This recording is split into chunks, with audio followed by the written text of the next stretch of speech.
Media के सभी साथियों और आपके चैनल के माध्यम से, आपके यूट्यूब चैनल के माध्यम से सुन रहे आप सभी दर्शकों का अभिनंदन करता हूं। और हमारे दो वरिष्ठ साथियों ने न सिर्फ आज बल्कि लगातार जब से ये योजना घोषित की गई है भारतीय राष्ट्रीय कांग्रेस का पक्ष रख रहे हैं। मैं भारतीय राष्ट्रीय कांग्रेस का एक साधारण कार्यकर्ता हूं, उसके साथ साथ मैं बिहार का रहने वाला हूं। शायद ये पहला मौका है कि मैं आप तमाम लोगों के सामने स्पष्ट तरीके से यह बात रखना चाहता हूं कि मैं ऐसे परिवार से आता हूं, हमारे परिवार में रिश्तेदारी में 16 लोग आर्म फोर्सेस की नौकरी करते हैं। मैं ऐसे परिवार से आता हूं जिसको शहीद का परिवार कहा जाता है। इंसर्जेंसी में हमारे एक भाई की शहादत हुई है, उन्होंने अपना सर्वोच्च बलिदान दिया है। और आप सबके चैनल पे भी मैं यही देख रहा हूं कि सब लोग यही कह रहे हैं कि सबसे ज़्यादा हिंसा बिहार में भड़क रही है। मैं इस बिंदु पे आपसे कुछ बात करना चाहता हूं।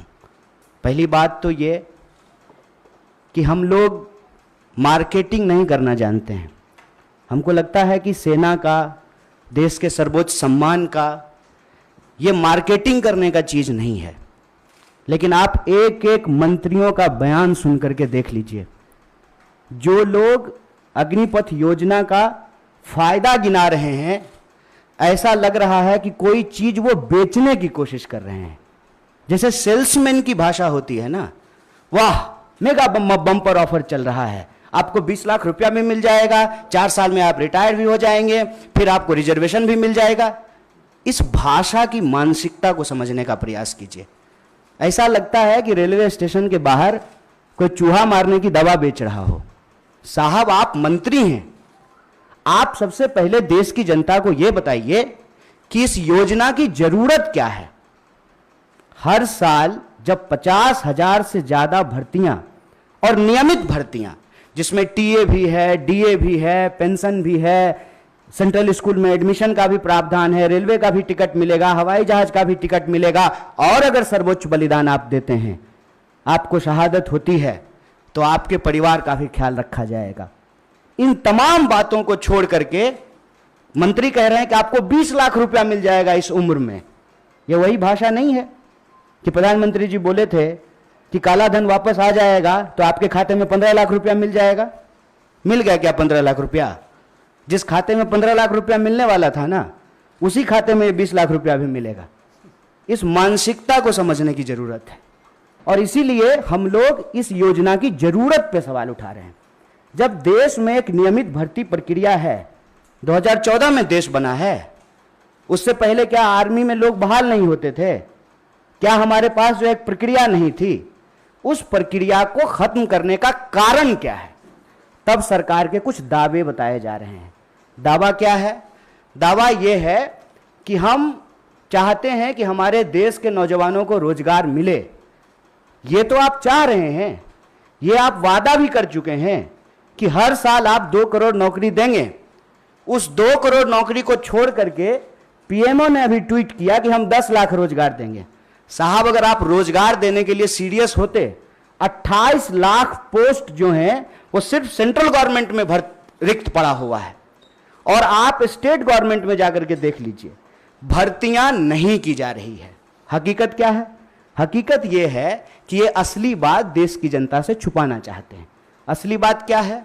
आप सब लोगों को याद है कि जब नोटबंदी की गई तो यह दावा किया गया कि इसके बाद नक्सलवाद समाप्त हो जाएगा, आतंकवाद समाप्त हो जाएगा।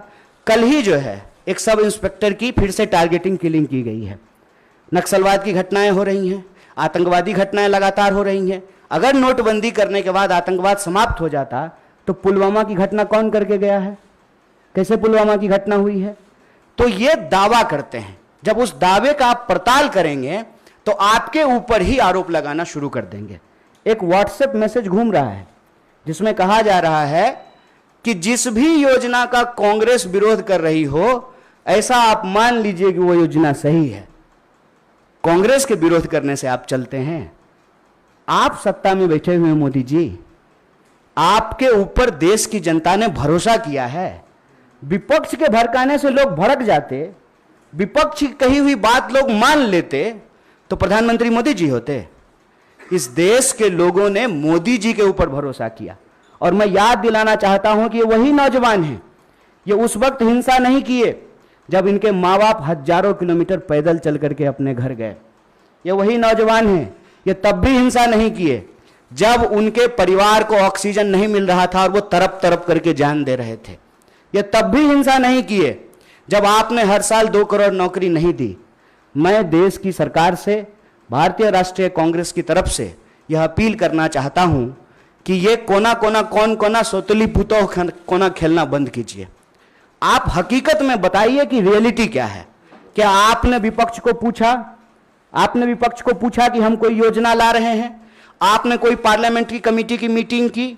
या आपने नौजवानों को पूछा कि हम आपका भलाई करना चाहते हैं किसानों की तरह, और नौजवान कहते हैं कि हमको ये भलाई नहीं चाहिए? इस मनोदशा को समझिए साहब। हम ऐसे गांव से आते हैं, ऐसे इलाके से आते हैं, कोई ऐसा साल नहीं गुजरता है साहब कि हमारे इलाके में कोई शहादत ना हुई हो। हमारे इलाके में लोगों के पास महज नौकरी नहीं है सेना, हम जानते हैं इस बात को।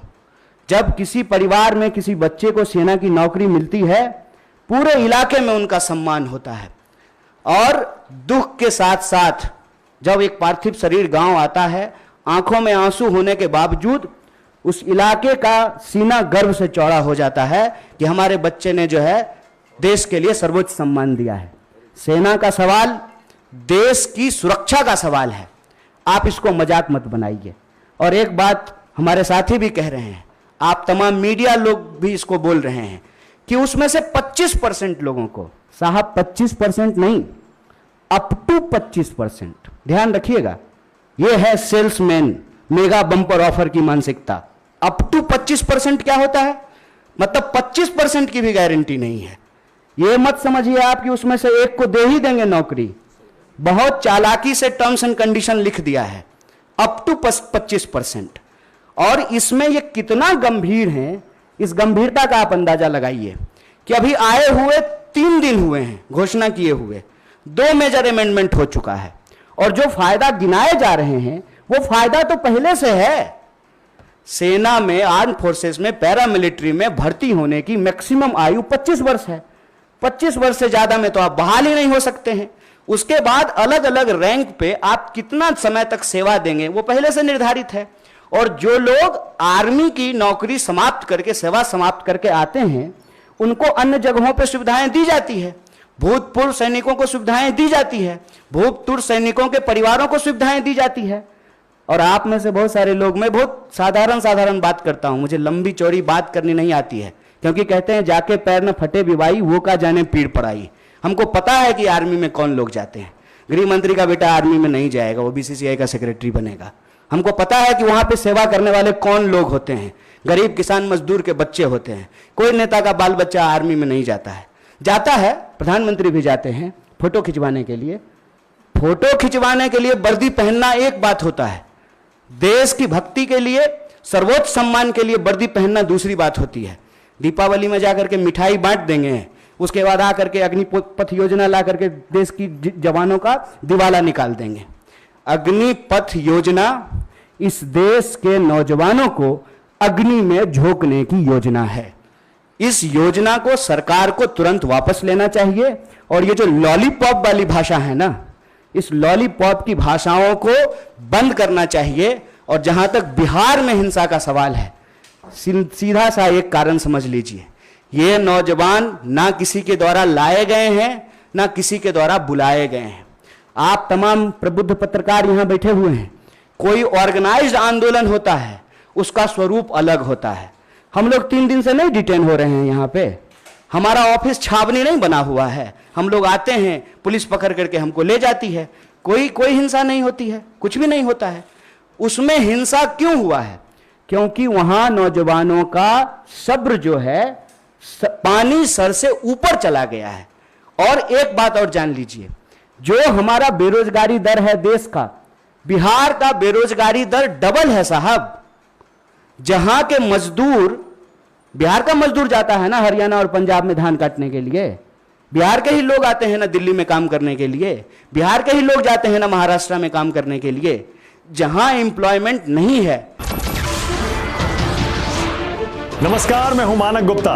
अगर आपको हमारा ये वीडियो पसंद आया हो तो इसे लाइक और शेयर जरूर करें, और हां, हमें सब्सक्राइब और फॉलो करना ना भूलें ताकि आप देश और दुनिया की कोई खबर मिस ना करें। तो जुड़े रहिए हमारे साथ और देखते रहिए न्यूज़ 24।